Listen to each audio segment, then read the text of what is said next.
Dubai পৃথিবীর মধ্যে number one, পুলিশের দিক থেকে, আপনার সেফটির দিক থেকে, ইন্টারনেটের দিক থেকে নাম্বার ওয়ান দুবাই। ওখানে সবচেয়ে কোন বিষয় গেলে আসলে লাভবান হওয়া যায়? সবচাইতে লাভবান আছে আপনার ফ্রি ভিসা, কিন্তু সমস্যা হচ্ছে বাংলাদেশের মানুষের মধ্যে সমস্যা। এরা মনে করেন আমি একটা লিভার, আমার ভিসা দেয় হাই পরিবেশন ভিসা, ওইখানে যাওয়ার পরে আমার নামে ফাইন আসে 10,000 15,000 করে ফাইন এসে যায়, তখনই সমস্যা হয় মানুষের।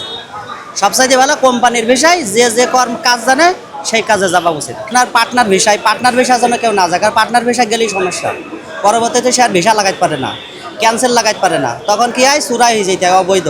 আর অবৈধ মানে ফাইন আসে, প্রত্যেক দিন আপনার 50 টাকা করে ফাইন আসে দিন। যারা জেলে থাকে প্রবাসী তাদের উপর কোনো নির্যাতন?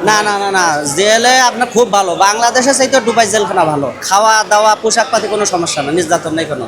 ওদের রুল অনুযায়ী আপনি চলবেন, আপনার কোনো সমস্যা না। আপনার কেউ জিজ্ঞাসাও করবো না, কেউ কিছু করবো না, ওরা যেরকম চলে আপনিও এরকম চলেন। দুবাইতে আপনার সবচাইতে কাজের বিষয় আপনার ট্রেড লাগায় যে কোনো বিষয় চাইলে ভালো, শিক্ষাগত যোগ্যতা আপনার ভালো থাকতে হবে, শুধু সার্টিফিকেট হইলে হয় না, আপনার ভাষা ল্যাঙ্গুয়েজ কত ভাষা ঠিক থাকতে হবে, ইংলিশ জানতে হবে, আর এর সাথে সাথে আপনার এক্সপিরিয়েন্স থাকতে হবে। ভালো স্যালারি আপনার। না ইনশাল্লাহ মোটামুটি অনেক ভালো, ঠিক আছে। হয়তো কিছু সমস্যা আছে, এর মধ্যে অনেক ভালো না, তেমন কিছু না।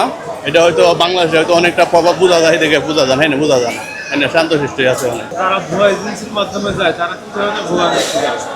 তারা তো এটা অনেক প্রতারণার শিকার হয়, অনেক টাকা পয়সা দেওয়া যায়। হ্যাঁ, আশা করি এটা বদ্ধ করলে ভালো হইব সবার জন্য। নতুন করে তো এখন যাইবার সম্ভবই নাই, ভিসা বদ্ধ অলরেডি। আর কিছু মানে ট্যাক্সি কোম্পানি যাইতেছে আছে মোটামুটি, আর আমি তো ভিসা অলরেডি বদ্ধ পুরা। আছে অনেক রকমের, অনেক জনের স্যালারি আছে, ব্যবসা বাণিজ্য আছে অনেকেরই। আপনি সর্বোচ্চ কত টাকা পাইছিলেন একদিনে ইনকাম?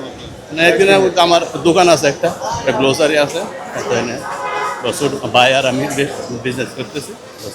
আপনি দুবাইয়ে কত বছর ছিলেন? আমি 3 বছর। আমি গেছিলাম আপনার হাই পরিবেশন ভিসা, অ্যাকাউন্টেন্ট ম্যানেজার। আগে তো দুবাইও হামলা আর হয়েছে, দুবাই হামলা হয়েছে 3-4 জায়গায়। তখন আপনি কই ছিলেন? আমি ওইখানে ছিলাম। ওখানকার অবস্থা কিরকম ছিল আপনাদের?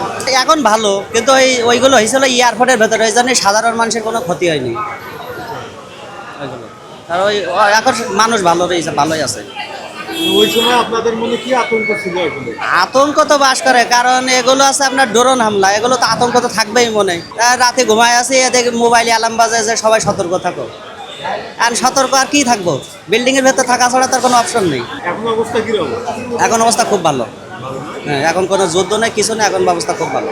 আচ্ছা, যারা হচ্ছে ভুয়া এজেন্সির মাধ্যমে যায় দুবাই, ধরেন বিভিন্ন দেশে, তারা কি ধরনের হয়রানির শিকার হয়? তারা হয়রানির শিকার হয়, তারা প্রথম কথা তারা কোনো আকামা পায় না, দ্বিতীয় কোনো কাজ পায় না, অনেক সময় ব্যাগে ফাটাই দেয়, অনেক সময় কি হয় ওখানে মনে করেন আকামা থাকে না, তো খালি বেলেই কাজ করা লাগে, এদের প্রচুর সমস্যা।